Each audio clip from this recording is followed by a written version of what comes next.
jailed in the house, unable to leave unless a male family member is with you? How about getting whipped if you refuse to wear a veil? How about not being Don't you able get to bored of report doing being these raped things, man? You because you don't guys have are four male so witnesses? If you sad. report it, Oh, you you'll be guys really stoned to need to death get for having educated, unmarried man. sex. How about the right to vote? Let's see, most Islamic countries are dictatorships or failed states, so you can't vote. Forced marriages, child rape, incest, it just keeps getting worse. Incest. Wow. I'm not sure where you're getting your information from or if you've possibly mistaken us with somebody else. Why is incest wrong? It's not clear to me that it's wrong. Okay. It's clear to me. There's an no. In all honesty, I'm not here to make a mockery out of you. I'm not here to criticize you. I'm not even here to question your intelligence. All I'm here to do is to give you advice. As someone who sincerely wishes the best for you and wishes the best for all of humanity, as a Muslim should be. The first advice I give to you is, please, if you want to talk about Islam, know what you're talking about. Don't be talking about some random news topic that has nothing to do with Islam. If you want to judge Islam, judge it for what's in here and on the Prophet Muhammad, peace be upon him. Speaking of the Prophet Muhammad, peace be upon him, I noticed your failed attempt at trying to draw him. I know it's worked for many others and it's made them really, really famous before, and I'm not sure if that's what you were trying to do, but please, give it up. I honestly want you to stop wasting your time and rather spend your time wisely in trying to find out who this man is. Find out what made this man the most influential man in the world. Find out what made this man one of the greatest lawgivers, the greatest lawgiver of all time. Find out what made this man the most perfect example to walk the earth. A mercy, not only to mankind, but every form of creation. This is a man who little children would run up to him because they knew how merciful he was. They knew that he would take them seriously despite their age. When he was visited by children, he would pat them on the head, while the fathers of others wouldn't even kiss their own children.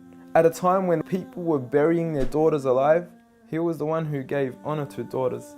He was the one who gave honor to women. He was the one who promised paradise for the one who raised one daughter righteously. A man who would treat the poor the same way he would treat the rich. A man who would treat the black the same way he would treat the white. Muhammad, peace be upon him, was a man who his own enemies would call him the truthful and the honest. A man, when his enemies would look at him in the eye, they would say, this is not the face of a liar. Even to this day, some of his worst enemies have become the most noble of his supporters after realizing that he was a man of truth. Find out why we love him. Find out why some of the companions were ready to die for him. I don't say this lightly, I mean they actually threw themselves at arrows whenever the enemies would try to assassinate Muhammad, peace be upon him. I ask you to read into the story of a companion by the name of Khubayb, may God be pleased with him, when he was crucified and tortured. And the one who was torturing him would say to him, O Khubayb, wouldn't you rather that Muhammad, peace be upon him, be in your shoes right here, and you be in the comfort of your own family in your own home? He responded by saying, I would rather be here and die than to see a thorn prick the foot of Muhammad, peace be upon him. I want you to ask yourself, why are there 1.7 billion people today all across the world that are eager to implement the way he lived to the absolute core? From the way we enter the bathroom, to the way we would govern an entire country, to the way we dress, to the way we eat, to the way we even sleep on our right side. We follow him to the absolute core. So I suggest you stop wasting your time in attacking the man that you cannot faze at all. If God, the creator of the heavens and the earth and everything in between, the one and only, has honored him, who are we to even try to dishonor him? If you don't understand what I'm trying to say, let me give you a quick experiment. What I want you to do is to walk outside tonight. Look at the brightness of the moon and go ahead and spit at it. And see what your spit does to the moon.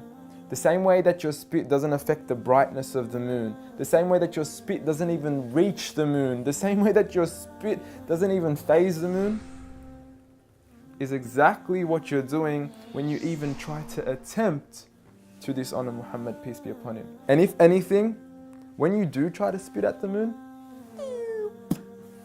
you're only harming yourself. So please, stop what you're doing, stop wasting your time, and try to find out who he really was for your own benefit. Seek my advice. We want the best for you. Peace.